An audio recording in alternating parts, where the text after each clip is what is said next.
आपका स्वागत है आपका अपना YouTube channel future of IT classes में। आज हम लोग CITS 2019 में आए हुए इंट्रेंस एग्जाम के प्रीवियस क्वेश्चन के बारे में डिस्कस करने वाले हैं। तो प्लीज इस वीडियो को आप इंड तक देखें ताकि मालूम चल सके आपको कि 2019 में किस टाइप के क्वेश्चन आए थे एग्जाम में, ताकि आपको पता चल सके कि 2020 में जो होने वाले इंट्रेंस एग्जाम उसमें किस प्रकार के क्वेश्चन आ सकते हैं। तो सबसे पहले हम लोग चलेंगे क्वेश्चन नंबर फर्स्ट में कि माइक्रोमीटर में थिम्बल और स्लिप की ग्रेजुएशन आउटसाइड माइक्रोमीटर की अपेक्षा विपरीत दिशा में बनी होती है। कहने का था क्वेश्चन क्या बोल रहा है कि कौन एक ऐसा माइक्रोमीटर है जो ऑप्शन में दिया गया है कि इसमें जो है आउटसाइड माइक्रोमीटर की अपेक्षा ऑपोजिट साइड में जो ग्रेजुएशन दी होती है। तो सबसे पहले हम लोग जानेंगे पहला ऑप्शन क्या है, भी एनविल माइक्रोमीटर, दूसरा क्या है डेप्थ माइक्रोमीटर, तीसरा क्या है फ्लेंज माइक्रोमीटर और चौथा ऑप्शन में क्या है ऑल ऑफ दीज। क्या चारों ऑप्शन में क्या चारों हो सकता है। तो सबसे पहले हम लोग जानेंगे पहला ऑप्शन में इसका यूज कहाँ पे कर सकते हैं। तो जनरली जो होता है भी एनविल माइक्रोमीटर का यूज हम लोग कहाँ पे करते हैं,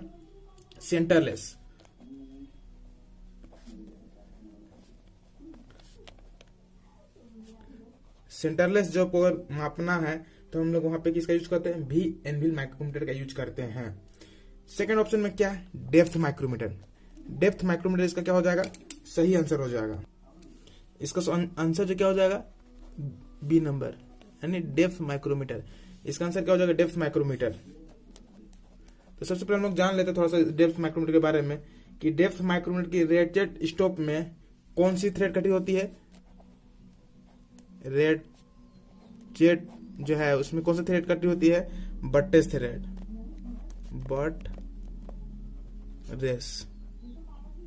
अगर क्वेश्चन आपका पूछता है कि रेट जो डेप्थ माइक्रोमीटर के रेटेड स्टॉप में कौन सा थ्रेड कटा होता है तो बट्रेस थ्रेड कटा होता है। और जनरली यहाँ बहुत इंपॉर्टेंट क्वेश्चन ऐसे पूछता है जो आपके लिए इंपॉर्टेंट है कि डेप्थ माइक्रोमीटर की शून्यांक त्रुटि निम्न में से या किसके द्वारा चेक किया जा सकता है।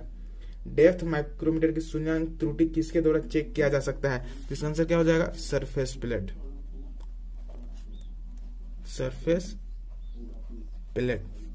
क्वेश्चन में पूछता है अगर कि डेप्थ माइक्रोमीटर के शून्यांक त्रुटि को हम लोग किससे चेक करते हैं, तो किसे हम लोग चेक करते हैं सरफेस प्लेट के द्वारा। डेप्थ माइक्रोमीटर के हम लोग क्या चेक करते हैं, शून्यांक त्रुटि हम लोग क्या उसका चेक करते हैं।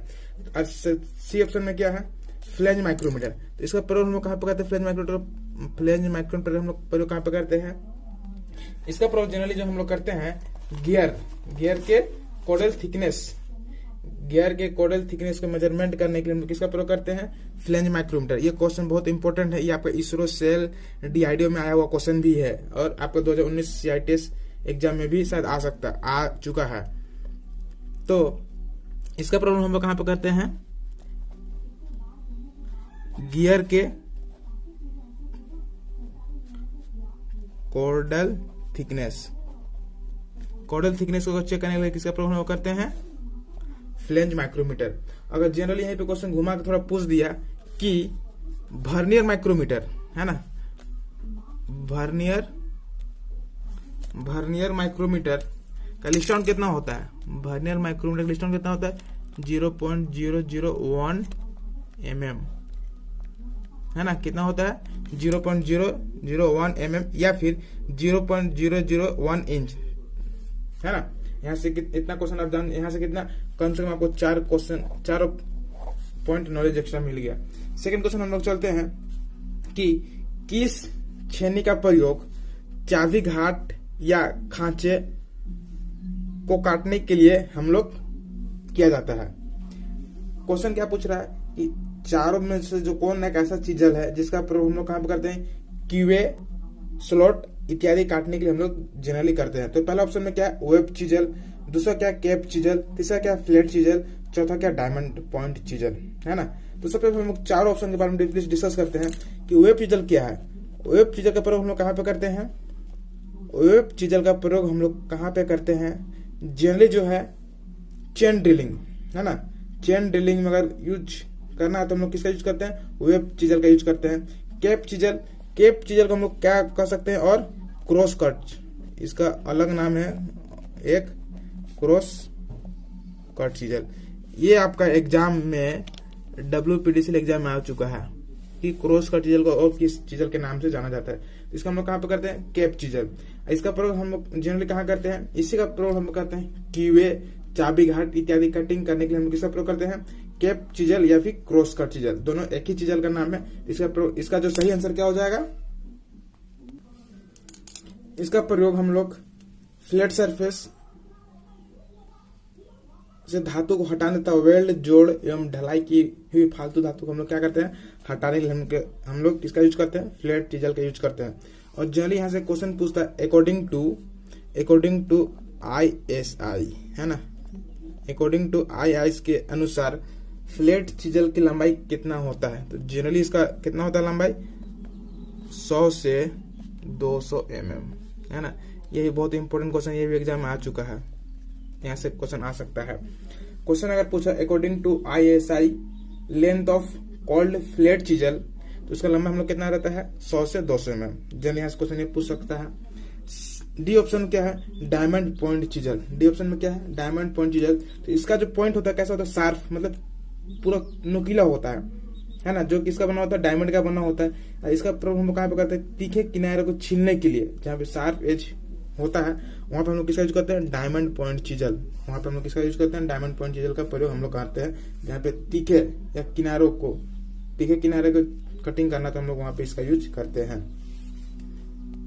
और यहाँ से जो बहुत ही इजी क्वेश्चन पूछने आता है चीजल से, कि जब हम लोग चिपिंग करते हैं तो चिपिंग करते समय हम लोग का ध्यान कहाँ पे होना चाहिए।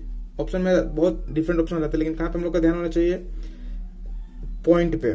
चीजल के कहाँ पे ध्यान होना चाहिए, चीजल के पॉइंट पे हम लोग ध्यान होना चाहिए जब भी हम लोग चिपिंग करते हैं, है ना। और चीजल से बहुत इंपॉर्टेंट क्वेश्चन और भी आते हैं, जैसे क्लियरेंस एंगल, रैक एंगल इत्यादि हम लोग घटा दे बढ़ा दे तो क्या इफेक्ट डालेगा वो, तो उसका थोड़ा सा देख लीजिएगा। नेक्स्ट हम लोग चलते हैं तीसरा नंबर में, कि जनरली नीडल फाइल का लंबाई कितना होता है। सामान्यतः जो होता है नीडल फाइल का लंबाई कितना होता है, बहुत से ऑप्शन में, बहुत से बुक में आपको बहुत तरह के ऑप्शन मिलेंगे, लेकिन जो ये अकॉर्डिंग टू नीमी पैटर्न के आधार पर जो हम बता रहे हैं, वो उसका आंसर क्या होगा, 120 to 180, 120 से 180 mm, है ना। बहुत से बुक में दिया हुआ 100 से 200, बहुत से बुक में दिया हुआ, लेकिन ये क्या है, रॉन्ग है। आपका आंसर ये क्या हो जाएगा इसका, कि नीडल फाइल का लंबा हम लोग कितना होता है, जनरली 120 से 180, है ना। तो इस बहुत इंपॉर्टेंट ये क्वेश्चन आया हुआ था 2019 में CIT एग्जाम में। जैसे हम लोग जान रहे थे, नेक्स्ट क्वेश्चन क्या है कि हाइपोक्रिटाइट या फिर अल्प शुद्रवान स्टील को एनीलिंग करते समय उसका तापमान कितना होना चाहिए। तो सबसे पहले हम लोग जानेंगे ये है क्या, हाइपोक्रिटाइट स्टील क्या है या फिर अल्प शुद्रवान स्टील में क्या बोलते हैं। इसको हम लोग इसलिए बोलते हैं हाइपोक्रिटाइट, क्योंकि इसमें जो होता है कार्बन का परसेंट कितना 0.08% से क्या होता है, कम होता है ना। उसको हम क्या बोलते हैं, हाइपो एक्टिवाइड स्टील बोलते हैं। या फिर जिसमें 0.08% से ज्यादा रहा है उसको हम क्या बोलते हैं, 2.1% तक अगर रहे कार्बन के परसेंट, उसको हम क्या बोलते हैं, हाइपर एक्टिवाइड स्टील बोलते हैं। उसको क्या बोलते हैं, हाइपर एक्टिवाइड स्टील उसको हम लोग बोलते हैं, किसको, जिसमें 0.08% से 2.1% तक कार्बन के परसेंट है। तो क्वेश्चन क्या बोल रहा है कि हाइपर एक्टिवाइड स्टील को एनीलिंग करते समय हम लोग उसका टेम्परेचर कितना होता है। तो ऑप्शन में क्या है, अपर क्रिटिकल टेम्परेचर से 30 डिग्री से 50 डिग्री ऊपर। सेकंड ऑप्शन है अपर क्रिटिकल टेम्परेचर से 30 डिग्री से 50 डिग्री नीचे। सी ऑप्शन है लोअर क्रिटिकल टेम्परेचर से 50 डिग्री ऊपर, या फिर सभी, मतलब जो हाइपर इतना सब में हम लोग क्या कर सकते हैं, एनीलिंग कर सकते हैं। तो इसको एनीलिंग करेंगे हमको टेम्परेचर कितना होना चाहिए, अपर क्रिटिकल टेम्परेचर से 30 डिग्री से 50 डिग्री ऊपर। तो इसका आंसर क्या हो जाएगा, ये नंबर। अगर यहीं पे क्वेश्चन पूछता कि हाइपर एक्टिवाइड स्टील को एनीलिंग करते समय उसका टेम्परेचर कितना होना चाहिए, तो वो क्या हो जाएगा, लोअर क्रिटिकल टेम्परेचर से ऊपर। लोअर क्रिटिकल टेम्परेचर से 50 डिग्री से हम लोग क्या करते हैं, ऊपर हम लोग क्या करते हैं, उसको एनीलिंग करते हैं। कब, जब उसमें हाइपर एक्टिवाइड, मतलब कि जिसमें 0.8% से 2.1% तक कार्बन के परसेंट रहा उसमें। नेक्स्ट क्वेश्चन हम लोग चलते हैं कि शीट मेटल से बनाई जाने वाली वस्तुओं के किनारे को मोड़ने की प्रोसेस को हम लोग क्या बोलते हैं। जब शीट मेटल हम, तो सबसे पहले हम लोग जानेंगे हेम के बारे में। हेम क्या है, शीट मेटल से बनाई जाने वाली वस्तु को किनारों को जो हम लोग मोड़ते हैं उस प्रोसेस को हम लोग क्या बोलते हैं, हैम। और क्वेश्चन में यही पूछ रहा है कि उस प्रोसेस हम लोग क्या बोलते हैं, हैम। इसका आंसर क्या हो जाएगा, हैम हो जाएगा। उसके बाद चलते हैं हम लोग नॉचेज। नॉचेज क्या है? नॉचेज जो है सीट मेटल ड्राइंग के अनुसार जो किनारों को या फिर कहीं हम लोग जो कटिंग करते हैं ताकि उस अच्छा से पकड़ बन सके, है ना, उसको हम लोग क्या बोलते हैं, नॉचिंग बोलते हैं। उसको हम लोग क्या बोलते हैं, नॉचिंग। नॉचिंग करने से क्या होता है, जब नॉचिंग करने से क्या होता है कि ओवरलैपिंग से हम लोग बचते हैं, है ना। ओवरलैपिंग या जो ब्लंगिंग होता है उससे हम लोग क्या करते हैं, बचते हैं, इसलिए हम क्या बोलते हैं, नॉचिंग करते हैं। और सी क्या है, स्टेक। स्टेक क्या है, एक सपोर्टिंग या फॉर्मिंग टूल है जिसका किसी भी शेप में बेंडिंग कर सकते हैं। ये क्वेश्चन आपका DMRC में आया हुआ क्वेश्चन है ना। DMRC 2017 में ये आया हुआ क्वेश्चन है, इसलिए हम इसको यहाँ पे इंक्लूड कर दिया है। स्टेक क्या है, स्टेक ये सपोर्टिंग या फॉर्मिंग टूल है जिसके द्वारा हम लोग किसी भी शेप में बेंडिंग या कुछ भी ऑपरेशन कर सकते हैं। इसको हम क्या बोलते हैं, स्टेक। इसका जो आंसर क्या हो जाएगा, हैम। इसका आंसर क्या हो जाएगा, हैम। नेक्स्ट क्या है, छठा क्वेश्चन, सीट मेटल वर्कशॉप में बड़े होल्स बनाने के लिए हम किसका प्रयोग करते हैं? तो पहला ऑप्शन में क्या है हम लोग का, ट्रेमल। दूसरा क्या है, ट्रैपिंग कटर्स, सेंटर ड्रिल या फिर ड्रिल। तो सबसे पहले हम लोग जानते हैं ट्रेमल क्या है। तो ट्रेमल एक कटिंग टूल नहीं है, मार्किंग टूल है ना। अगर बड़े साइज के जॉब को हम लोग क्या करना, मार्किंग करना है तो हम लोग क्या किसका यूज करते हैं, ट्रेमल का यूज करते हैं। दिक्कत तो नहीं। ट्रैपिंग कटर क्या है, ट्रैपिंग कटर से कटिंग टूल है जिसके द्वारा हम क्या करते हैं, बड़े साइज या बड़े होल को बनाने के लिए किसका प्रयोग हम लोग करते हैं, ट्रैपिंग कटर्स। ट्रैपिंग कटर्स का प्रयोग हम लोग क्या करते हैं, बड़े व्यास को होल करना है या बड़े जो हम लोग क्या करना, होल करना है, तो हम लोग वहां पे किसका यूज करते हैं, ट्रैपिंग कटर्स का यूज करते हैं। और नेक्स्ट ऑप्शन क्या है, सेंट्रल ड्रिल। तो सेंट्रल ड्रिल का बहुत ही इंपॉर्टेंट है क्योंकि ये SAIL, DRDO, ordnance factory, DMRC इत्यादि एग्जामों में क्वेश्चन आ चुका है। सेंट्रल ड्रिल क्या है कि काउंटर सिंकिंग तथा ड्रिलिंग की संयुक्त ऑपरेशन हम लोग किसके द्वारा करते हैं, सेंट्रल ड्रिल के द्वारा करते हैं। क्वेश्चन पूछता है कि कौन एक ऐसा ड्रिल है जिसके द्वारा हम लोग दो ऑपरेशन करते हैं, काउंटर सिंकिंग तथा ड्रिलिंग। तो किसके द्वारा हम करते हैं, सेंट्रल ड्रिल के ऑपरेशन के द्वारा हम लोग क्या करते हैं, counter sinking and drilling operation हम लोग किसके द्वारा करते हैं, सेंट्रल ड्रिल के द्वारा करते हैं। इसको जनरली हम लोग क्या बोलते हैं, कॉम्बिनेशन ड्रिल भी कहते हैं। इसको हम लोग क्या बोलते हैं, इसको कॉम्बिनेशन ड्रिल भी कहते हैं। इसका जो एंगल कितना होता है, जनरली 60 डिग्री होता है ना। सेंट्रल ड्रिल का जो एंगल कितना होता है, 60 डिग्री होता है। अगर पूछे पॉइंट एंगल, तो पॉइंट एंगल कितना होता है, 120। अगर पूछे पॉइंट एंगल कितना होता है तो 120 डिग्री होता है। अगर जो जनरली एंगल पूछ दे तो सेंट्रल ड्रिल का 60 डिग्री, पॉइंट एंगल 120 डिग्री। तो इतना क्वेश्चन हम लोग को यहाँ पे देखने को मिला। और जैसे ड्रिल आप लोग जानते ही, डी ऑप्शन में क्या है, ड्रिल। तो ड्रिल के बारे में आप लोग जानते ही होंगे, जनरली जो क्वेश्चन आते हैं। ड्रिल्स आप हेलिक्स एंगल के बारे में पढ़ लीजिए, HNS जो 3 टाइप्स होते हैं वो बहुत इंपॉर्टेंट है। तो इसका आंसर क्या हो जाएगा, ट्रैपिंग कटर्स। इसका आंसर क्या हो जाएगा, ट्रैपिंग कटर्स। नेक्स्ट क्वेश्चन क्या है, सामान्यतः ऑक्सीडाइजिंग फिल्म का तापमान कितना होता है। जनरली जो होता है ऑक्सीडाइजिंग का टेम्परेचर कितना होता है। तो सबसे पहले ऑक्सीडाइजिंग टेम्परेचर कहाँ से है, ऑक्सीडाइजिंग क्या है, ऑक्सी एसिटिलीन के द्वारा जो हम यूज करते हैं उसमें क्या बनते हैं, फिल्म बनते हैं। तो जनरली इसके द्वारा जो क्या बनते हैं, 3 टाइप्स। जब हम लोग ऑक्सी एसिटिलीन गैस का यूज करते हैं वेल्डिंग करने के लिए, उस टाइम क्या बनते हैं, 3 टाइप्स के फ्लेम बनते हैं। पहला क्या बनता है, कार्बोराइजिंग। दूसरा क्या बनता है,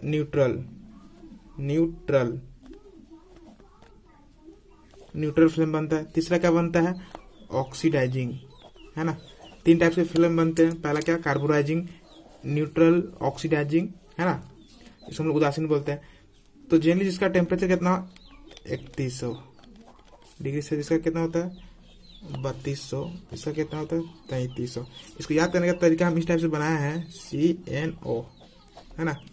इसको आप 3 तरह से याद भी कर सकते हैं। पहला CNO करके, है ना। C मतलब कार्बोराइजिंग, C मतलब क्या, कार्बोराइजिंग, N मतलब न्यूट्रल, और मतलब ऑक्सीडाइजिंग। मतलब जो पहले 31, 32, 33, इधर से इसको याद कर सकते हैं। इसमें जो रेशियो कितना होता है, 1:1, मतलब दोनों क्या होते हैं, इक्वल होते हैं। ऑक्सीडाइजिंग में क्या होता है कि इसका टेम्परेचर 3300 होता है। इसका प्रयोग हम लोग कहाँ पे करते हैं, जनरली स्टील, पीतल तथा ब्रॉन्ज इत्यादि को हम लोग जब वेल्डिंग करते हैं तो इसके लिए किसका फ्लेम यूज करते हैं हम लोग? ऑक्सीडाइजिंग फ्लेम का यूज करते हैं।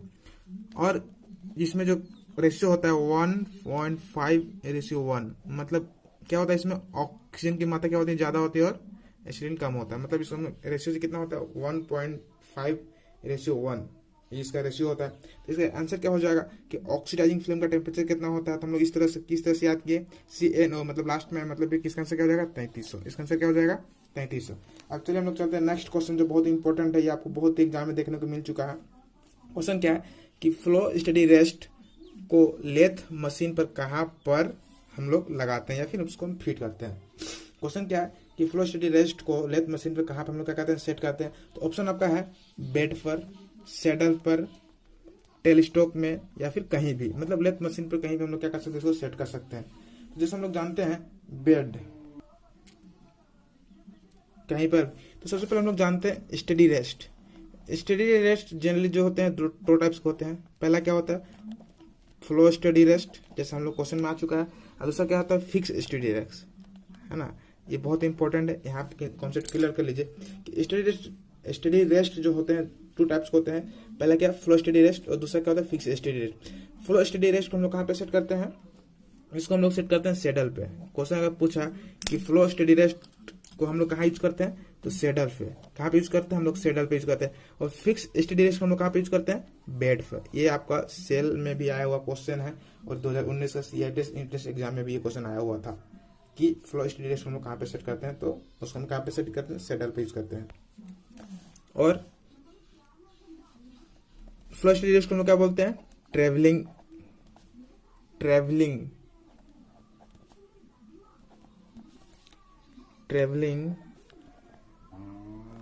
स्टडी रेस्ट भी कहते हैं। इसको हम लोग क्या बोलते हैं?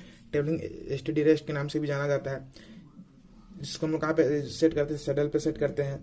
और इसमें क्या होता है? 2 पेड़ होते हैं, है ना। जो क्या होते हैं? 2 पेड़ होते हैं, जो किसका बना होता है? पीतल का बना होता है। ये भी बहुत इंपॉर्टेंट क्वेश्चन है ना। इसको आप यहाँ से कोई क्वेश्चन होता है जिसको आप इजीली से बना सकते हैं। नेक्स्ट क्वेश्चन हम लोग चलिए चलते हैं, 9th क्वेश्चन नंबर है, सेकंड लास्ट, कि पहले से किए गए सुराख के व्यास को बड़ा करना या कोरों को बड़ा करने के ऑपरेशन को हम लोग क्या कहते हैं?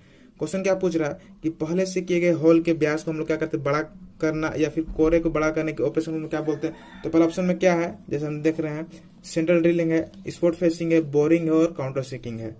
तो चलिए हम लोग बारी बारी 4 ऑप्शन के बारे में डिटेल्स जान लेते हैं। तो पहले हम लोग जान चुके हैं कि सेंट्रल ड्रिल क्या है। सेंट्रल ड्रिल के द्वारा हम क्या करते हैं? 2 ऑपरेशन कर सकते हैं, काउंटर सिंकिंग और ड्रिल भी हम लोग क्या कर सकते हैं? इसके द्वारा कर सकते हैं। स्पॉट फेसिंग क्या है? स्पॉट फेसिंग एक ऐसी मशीन प्रक्रिया जिसके द्वारा क्या, जिसमें bolt head, screw head, washer इत्यादि को बैठाने के लिए हम लोग इसको यूज करते हैं।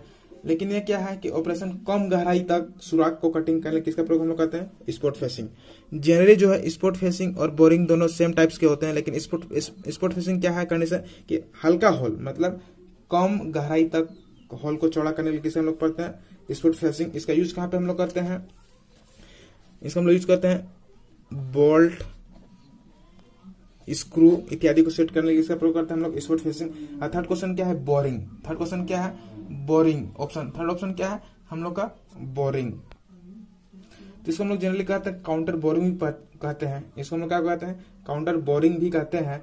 मतलब पहले से किए हुए सुराख को व्यास को एक निश्चित गहराई तक बड़ा करने के ऑपरेशन हम लोग क्या बोलते हैं? काउंटर बोरिंग कहते हैं, है ना। एक निश्चित गहराई तक बड़ा करने के लिए हम क्या बोलते हैं? काउंटर बोरिंग यूज करते हैं। इसका पर्पज क्या है कि हॉल में सॉकेट हेड स्क्रू या कैप स्क्रू को सेट करने के लिए, या फिर उसको बैठाने के लिए, या फिर उसको जगह देने के लिए हम लोग जो ऑपरेशन करते हैं उसको हम लोग क्या बोलते हैं? काउंटर बोरिंग, या फिर जनरली हम लोग इसको बोरिंग बोलते हैं। स्पॉट फेसिंग क्या? एक कम, है ना, कम गहराई, और बोरिंग क्या? एक निश्चित गहराई तक अगर चौड़ा करना है फिर बड़ा करना है तो हम लोग किसका यूज करते हैं? बोरिंग। और जो है आपका D, counter sinking. Counter sinking क्या है कि पहले से किए गए सुराख को ऊपरी सिरे को, क्या ऊपरी सिरे को हम क्या करते हैं? तिरछा, है ना। क्या करते हैं? तिरछा, मतलब बेवल करने के ऑपरेशन जो हम लोग करते हैं किसके द्वारा करते हैं? हम लोग काउंटर सिंकिंग के द्वारा करते हैं। जनरली जो होता है काउंटर सिंकिंग या कटिंग पॉइंट एंगल कितना होता है? 60 डिग्री से कितना होता है? 82 डिग्री तक होता है। किससे? कितना होता है 62 डिग्री से 82 डिग्री। अर्थात क्वेश्चन क्या पूछा था कि पहले से किए गए सुराख के व्यास को बड़ा करना या कोरों को बड़ा करने के ऑपरेशन क्या करते हैं हम लोग, यहाँ पे भी मार सकते हैं आंसर बोरिंग, है ना। इसका आंसर क्या होगा, बोरिंग होगा। अगर वो इसमें इंक्लूड करता कम ज्यादा, अगर कम करता तो हम लोग क्या एक्सपोर्ट फेसिंग मारते हैं, है ना।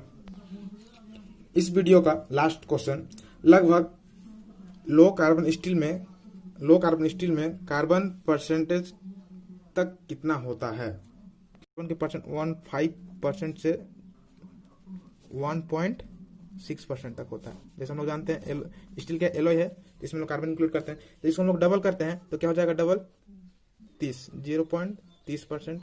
जिसको हम लोग क्या करते हैं, हाफ करते हैं, इसको हम लोग जब हाफ करते हैं तो 0.8% हो जाएगा कार्बन की परसेंट। तो इसको आप इस तरह से याद कर सकते हैं कि लो कार्बन जो होगा इसमें, है ना, इसमें हो जाएगा मीडियम कार्बन स्टील और हाई कार्बन स्टील ये हो जाएगा, है ना। इस याद करने का तरीका है, अगर पूछे कि लो कार्बन स्टील तो 0.15 से 0.3%, अगर मीडियम कार्बन स्टील पूछे तो 0.3% से 0.8%, और हाई कार्बन स्टील पूछे तो जनरली 0.8% से 1.6% तक क्या होता है कार्बन के परसेंट होता है। ये अप्रोक्सीमेटली होता है ना। अदर बुक में बहुत सारे बुक में डिफरेंट भी होता है, बट ये करंट कन्फर्म सही है। तो जनरली यहाँ पे ऑप्शन क्या पूछ रहे, लो कार्बन स्टील पूछ रहा था। लो कार्बन स्टील का परसेंट कितना कार्बन का 0.15 से 0.30%, मतलब इसका आंसर क्या हो जाएगा, इस टाइप से। इसका आंसर क्या हो जाएगा, सी आंसर हो जाएगा। आज के लास्ट का बहुत इंपॉर्टेंट वीडियो में एक बहुत ही इंपॉर्टेंट क्वेश्चन आपके बारे में डिस्कस कर रहे हैं। यदि कभी भी क्वेश्चन में क्या पूछे, हैमर हैंडल की लंबाई पूछे, अगर कभी भी क्या पूछे, अगर कभी भी आपसे लेंथ ऑफ हैमर का हैंडल पूछे, हैंडल क्या पूछे, लंबाई पूछे, तो उसको हम लोग एक फॉर्मूला से निकालते हैं। उस फॉर्मूला क्या है, 65 इंटू वजन बाई 100। वो फॉर्मूला क्या है, 65 इंटू वजन। यदि आपका जितना वजन रहा, सपोज एग्जांपल के तौर पे अगर 500 ग्राम का आपका हैमर है तो उसका लंबाई कितना होगा, इसको फॉर्मूला जब हम लोग पुट करेंगे तो कितना आएगा, 325 क्या mm, अगर हम लोग सेंटीमीटर में कन्वर्ट करते हैं तो 32.5 सेंटीमीटर, मतलब 32.5 सेंटीमीटर क्या हो जाएगा, उस हैमर का हैंडल का लंबाई हो जाएगा। मतलब आपको कितना भी अगर दे दिया जाए हैमर का लंबाई निकालने के लिए, तो आप इस फॉर्मूला के द्वारा उसको आप निकाल सकते हैं। तो ये फॉर्मूला बहुत इंपॉर्टेंट है, जो आपको ऑर्डिनेंस फैक्टर, इसरो, डीआरडीओ इत्यादि एग्जाम में क्वेश्चन आ सकते हैं। यदि आपको लगता है कि ये वीडियो आपके लिए रियली में फायदेमंद है और किसी को जरूरत इस वीडियो से हो सकता है, फायदा हो सकता है, तो प्लीज इस वीडियो को आप ज़्यादा से ज़्यादा शेयर करें, सब्सक्राइब करें, ताकि मेरे आने वाले हर एक इंपॉर्टेंट वीडियो का नोटिफिकेशन आपको मिल जाए। Thanks for watching, bye bye.